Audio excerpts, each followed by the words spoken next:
Sick and tired of your love-hate relationship with wine?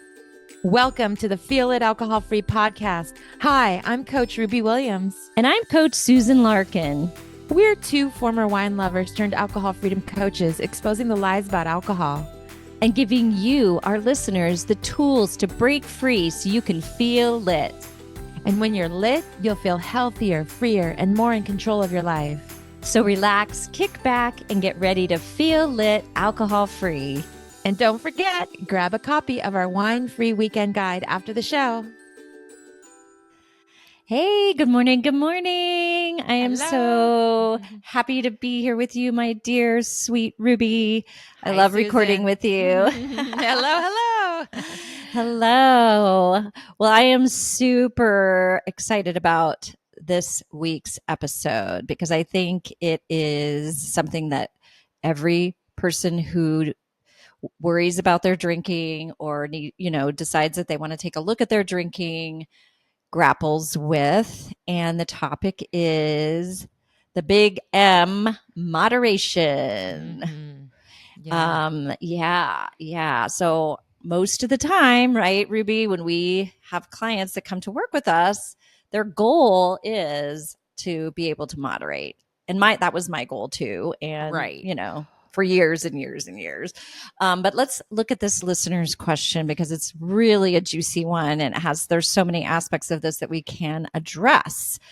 So this listener says, I am wondering when I can go back to drinking. It is so trendy right now to do a set point of time, alcohol free, like dry January, 1 year, no beer, etc. And then you end up trying to moderate or go back to drinking like you used to, not realizing that some of us can't moderate and want to feel better. How do I know if I will be able to moderate my drinking in the future? Can I reset to become and I'm putting this in air quotes, normal, drinker? I did that and all of a sudden this confetti. Okay, if you're watching on YouTube, you'll see. So can I reset to a normal drinker? Whoa. Yeah. What a great question.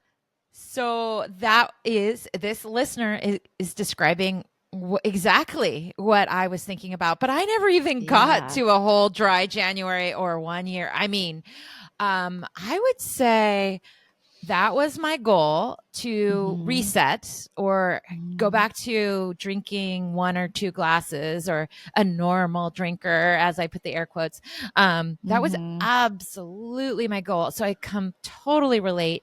Yeah. And like you said, almost many of our clients or people we come across, that's what they want. That's because if you think about it, if you believe and you use wine or I use wine or, alcohol as a coping tool and you just want to go back to being a normal drinker, but the tolerance keeps increasing. So we've got different factors like in terms of science and stuff, but I want to talk about my story first. So I would say I tried to be a normal drinker again, sort of on my own, by having rules and just constantly breaking them for probably 7 years, where it actually ended up just like increasing my drinking, having these rules and focusing on it. But a little bit more about my background. I mean, you may have heard this in episode 1, but that was a long time ago. But I used to work in the wine industry, and I worked in the wine industry for like almost 20 years. And it was a part of my identity. And I remember thinking, how am I going to not drink, 100%? That forever where just, I couldn't go there. It was more about how can I figure out how to keep drinking, but drink less. And that's what happens is you might get a certain amount of time alcohol free and start to feel better. But if you still have all of these beliefs, like I believed I needed alcohol for my job, to have fun, to socialize, to get through a stressful day, to help me sleep. Like my list goes on and on and on. I had so many beliefs or jobs that I gave alcohol. So if I still believe that alcohol's fun, for example, just to use that one, and I get some time alcohol free and I start to feel better, but then something comes up like a social event and I still believe it's super fun, I'm going to end up drinking again. And we talk about like that slippery slope. Like some people call it relapse or a cycle. I mean, really, when I think about my time, like my timeline in a longer period, it was just like cycles. And then when I would make a decision of, I'm going to try to stop, and I would place some rules, and maybe I'd get a little bit of time, but then something would happen, like a stressful day at work, and I need wine to relax, like that kind of thought would come up. And so I'd end up drinking again. And I think if we're going to talk about it like a timeline, or just can you moderate again?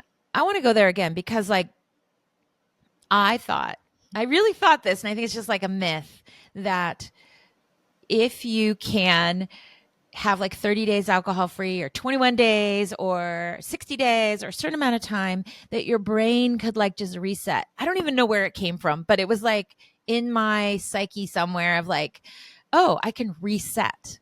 But I just, well, trial and error. I mean, people, me, you, clients, we all need to like experience this ourselves and experiment, like get curious. It's this like balance between like experimenting and then experiencing. And then if you keep saying, I want to moderate, I want to be a normal drinker, and then you'll do it again. You'll start drinking again. And then you will have, okay, well, how did that make me feel? And then you'll go through this cycle again. And it can be frustrating, and it can be years. The average for, I think, a woman is about 7 years. I think it's longer for men, actually.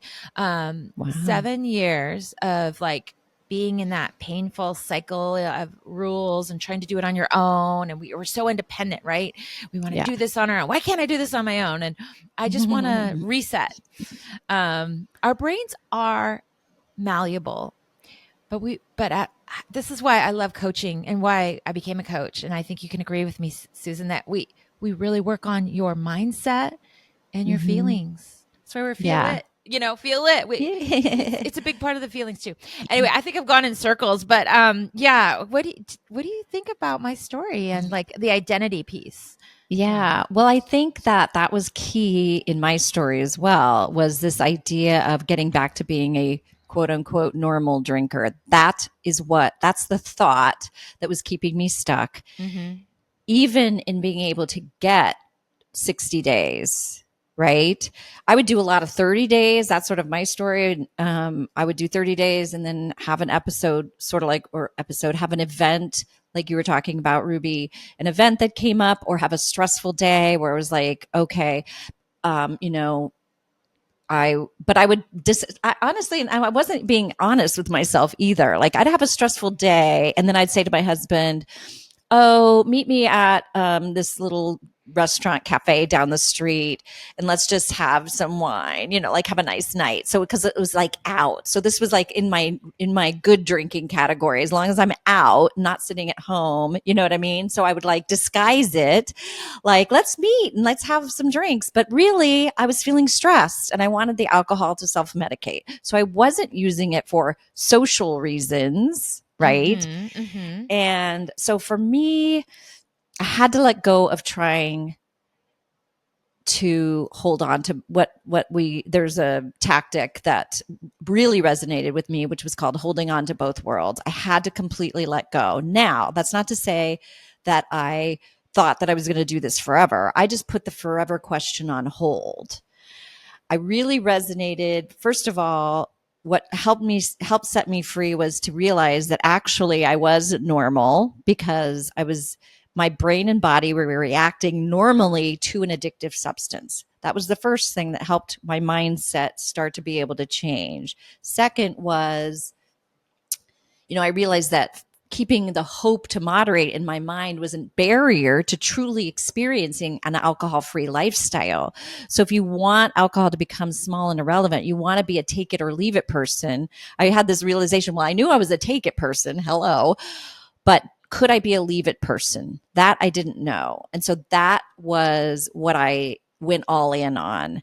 I didn't say forever, but I said, I really need to experience, can I be a leave it person? Can I go all in and really let go of this idea of what's normal, or also, moderation. I just had to put that kind of on the back burner and really I said, just go all in, right?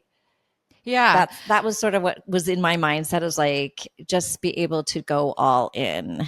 Yeah. Yeah, holding on to two worlds is can you describe what I understand it is like you're in a garage, you're holding on to the car door, but you also want to go into the house, but you can't go into the house, which is this like alcohol-free world, because you're still holding on to the car door.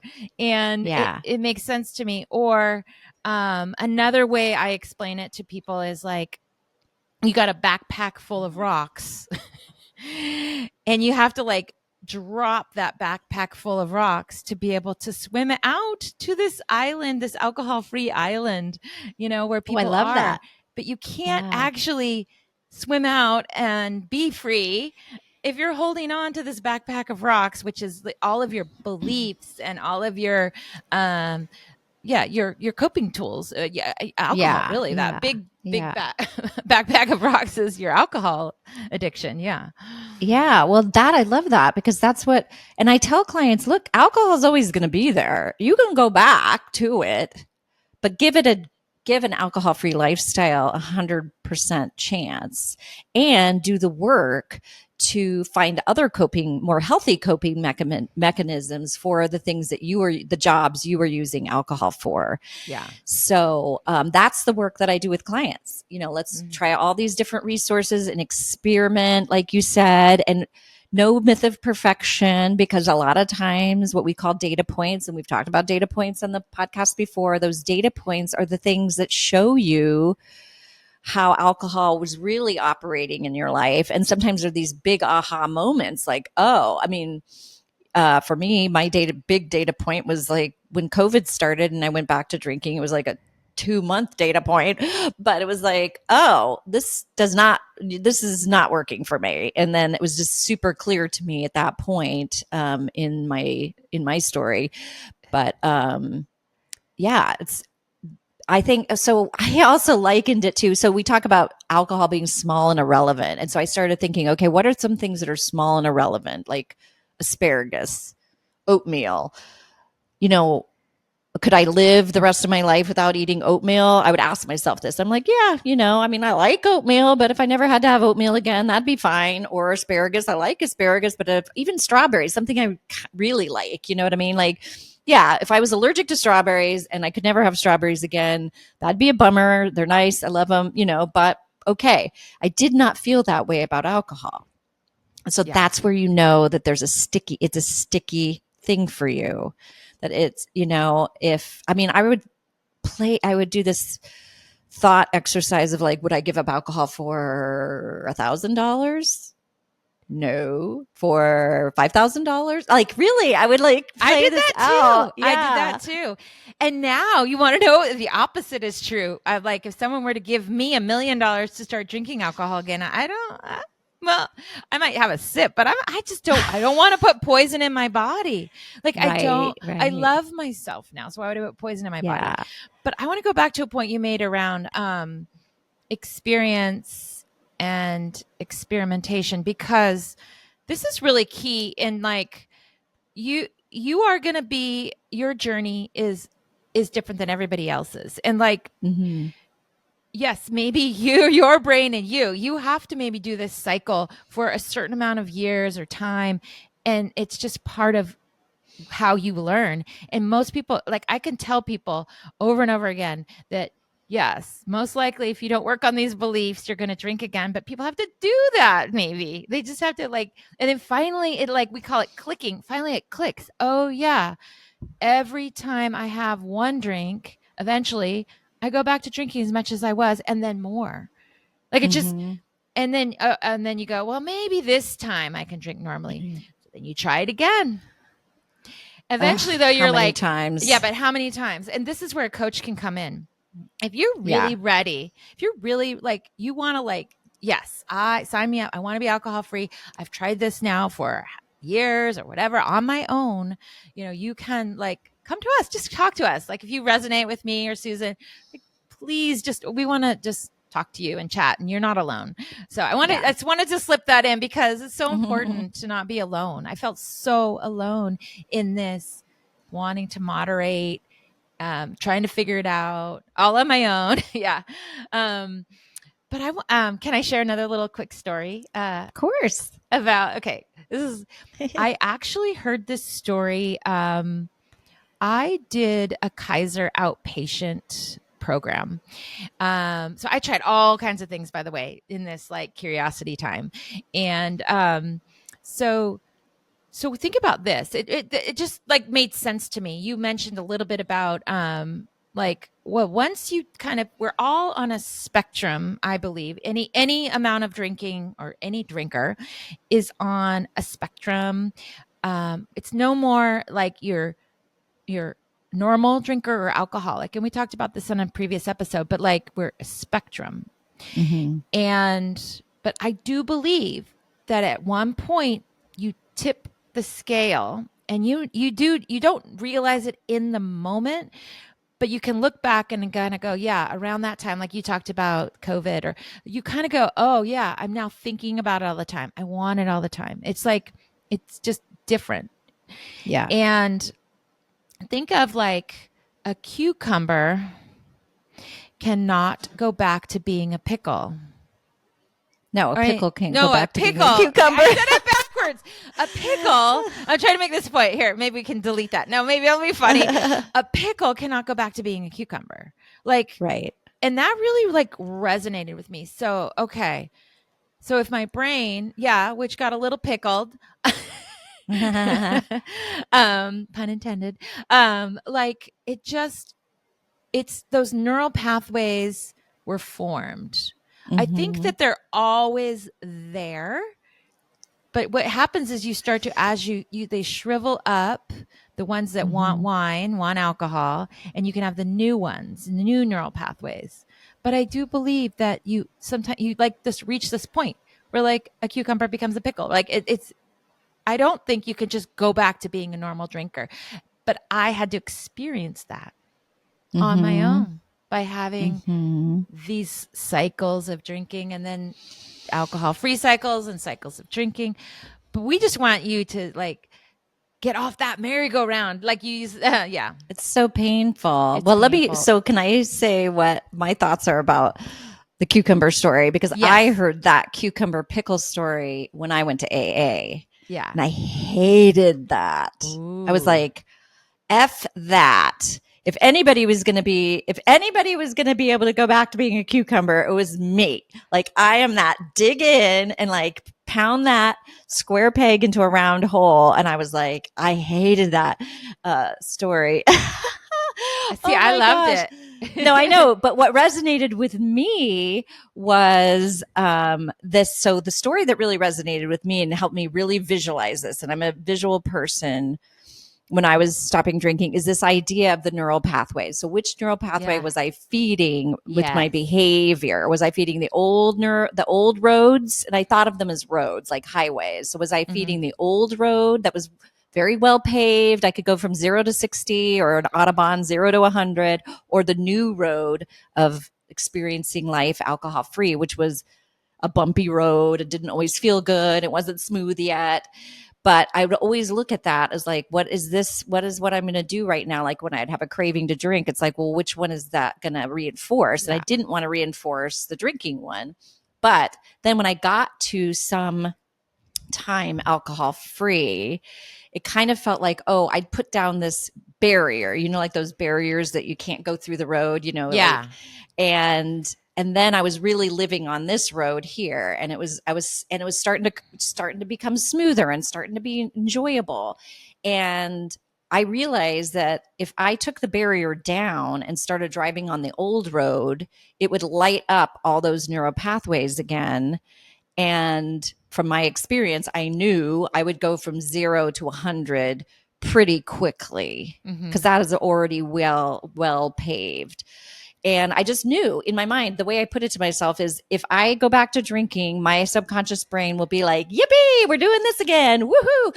And it would just dig right in and I'd be off to the races. And so for me, just keeping that barrier there and just understanding that I don't want to feed that part, those neural pathways. They're there, they're dormant.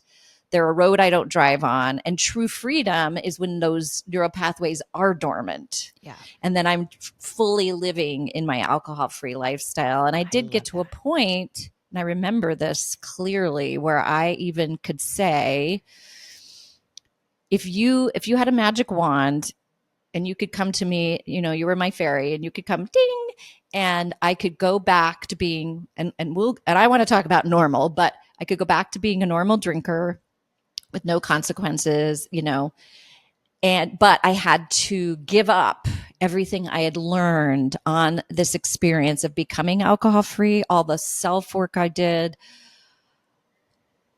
just the empowerment, getting back to feeling good about myself. I would not make that trade. Absolutely not. Me too.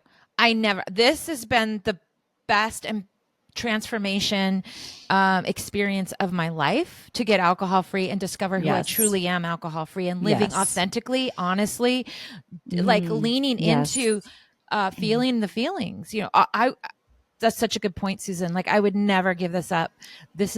We are the luckiest. That's why I love Laura McCowan's phrase, because we are the luckiest, because we've discovered what we truly want in life, alcohol free, instead of adding that alcohol and numbing. So that's so beautiful. Yeah. I was thinking about a turning point. Yeah, I was thinking about when you were telling that story about the roads, which is such a great visual, is you hear the story of like, oh, so and so was alcohol free for 20 years or like a long time, and then they started drinking again, maybe in retirement. I hear this a lot, like, oh, I get to drink when I'm retired. And it's true. Like, if you believe you want it, if you just want it all this time, you're like white knuckling for 20 years. That sounds horrible, by the way. Then you'll go right back to drinking just as much or more. But I can tell you that, you can tell people that, we can we can shoot it from the rooftops, shout it from the rooftops, but you honestly have to experience and go through it, I think, on your own. Yeah. You do. You do. Unfortunately. But, I mean, I will work with clients. Well, but I'll be honest with people when they start. If I have a call with someone and their goal is to moderate, and I hear, like you said, it's a spectrum, and I hear their story and I hear where they are in the spectrum, I will be honest and say, I don't think that that's a realistic goal. And I'll just tell them my story based on my experience and to normalize it too. And I want to make this point too. Number one, what is normal drinking? In society right now, what is normalized is really binge drinking. Right. Sitting down and having even, people go, well, I only have 2 glasses. Well, how many ounces are in those 2 glasses? Because if they're over 5 ounces, which of course they are, because if you poured me a 5-ounce pour, I'd be like, what kind of chintzy place is this? Like that. You know what I mean? And when I was pouring for myself, I had the biggest wine glasses possible. So, surely even when I was having 2 glasses, I was probably, as far as a serving goes, I was having, at least 4 glasses. And that's considered binge drinking. Right. So also and I feel like this point too, is if you are drinking for self-medication purposes, moderation isn't what you're looking for. Right. If you are drinking to self-medicate, and that's what, if you're drinking to relieve stress, to relieve stress, pain, to relieve anxiety, avoid to numb emotions. your feelings, 1 glass ain't going to do it, girl. You right? always want 2. You always want 3. more. Then it's in your brain, and you're going to, well, for me, I drank until I passed out. I would just drink until I would fall asleep. Yeah. Yeah. I So get that, Susan. Is moderation even going to work for you because of what you want alcohol to do for you? one glass, 1 5 ounce or even 2 5 ounce glasses is not going to do the trick. So you're always going to want more. So you're just starting up that desire again. So it's really important to understand what is normal to you, what is normal really, what is even normal. Like, I just would love to take that word and throw it out with the garbage, because it's just such a word that keeps people stuck. Well, yeah, I think we did do an episode on just on what normal drinking. Because it just keeps people stuck.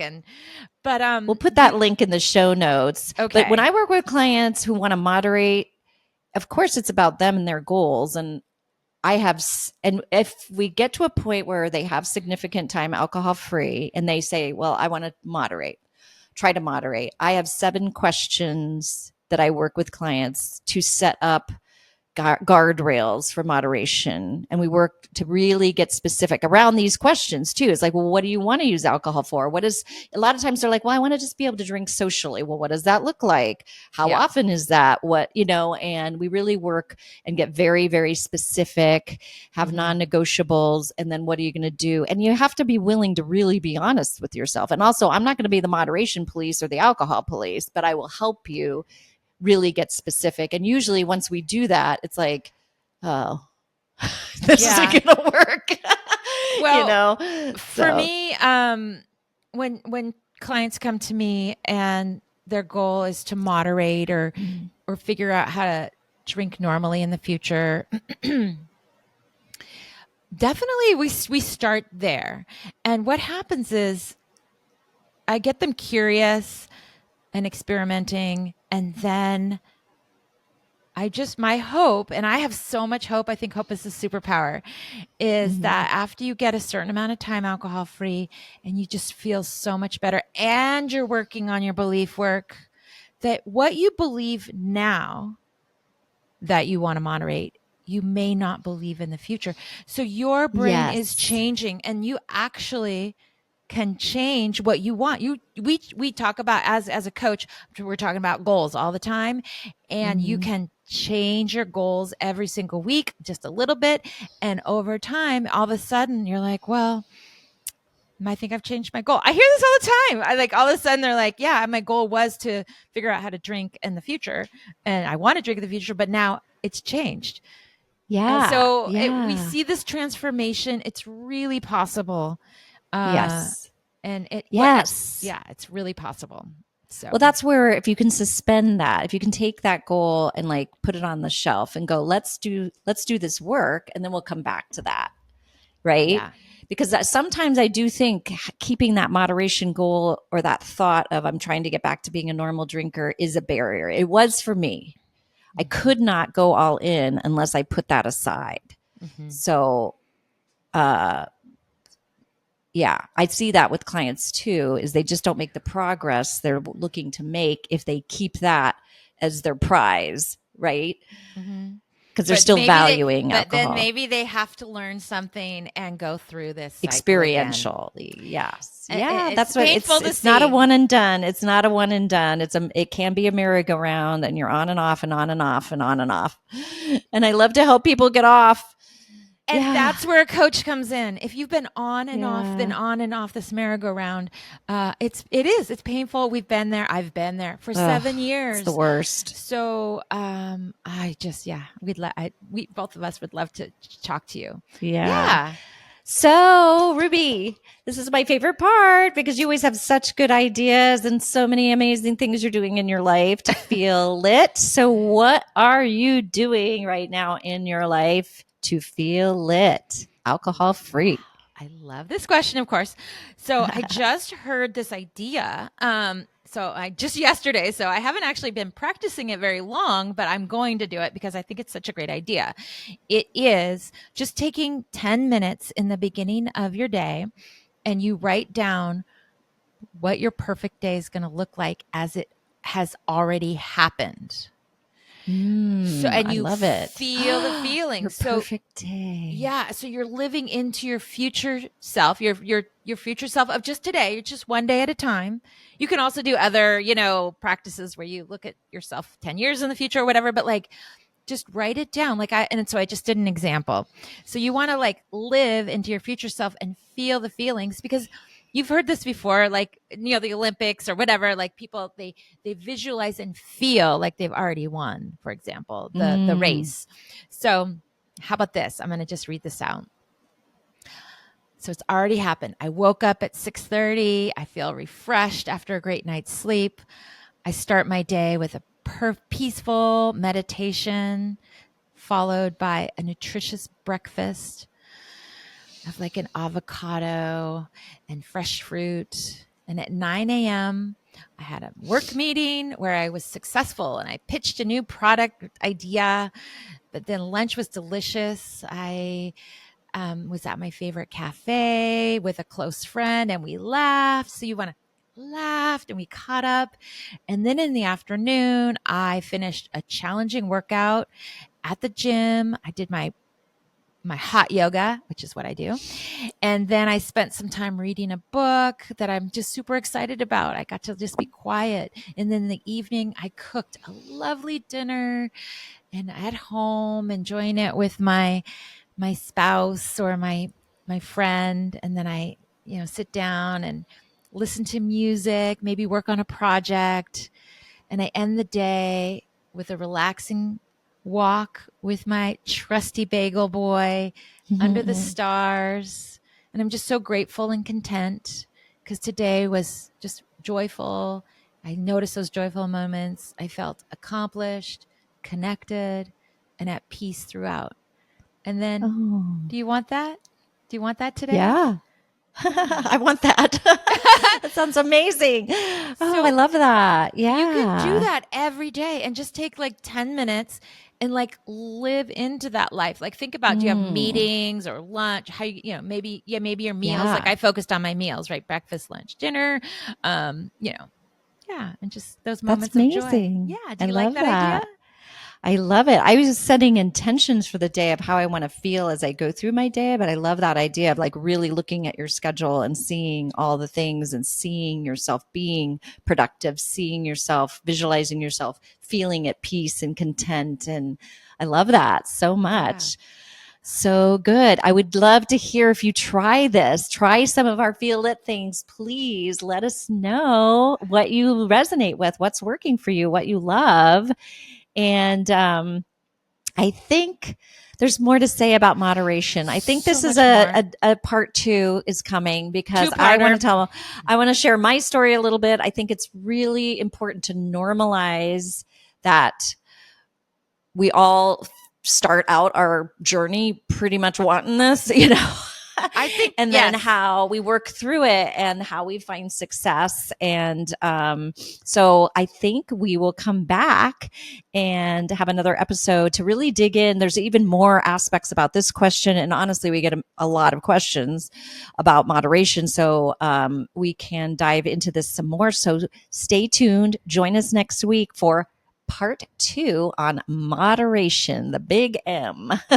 See you next week. See you next week. Bye. Bye. Thanks so much for listening to Feel Lit Alcohol-Free Podcast. Do you have a question you'd like us to answer on the show? All you need to do is head over to Apple Podcasts and do 2 simple things. Leave a rating and review telling us what you think of the show. And in that review, ask us any questions you have about breaking free from wine or living an alcohol-free lifestyle. That's it. Then tune in to hear your question answered live. Don't forget to grab your copy of A Wine-Free Weekend at www.feelitpodcasts.com. And remember, do something today that will help you feel lit. See you next time.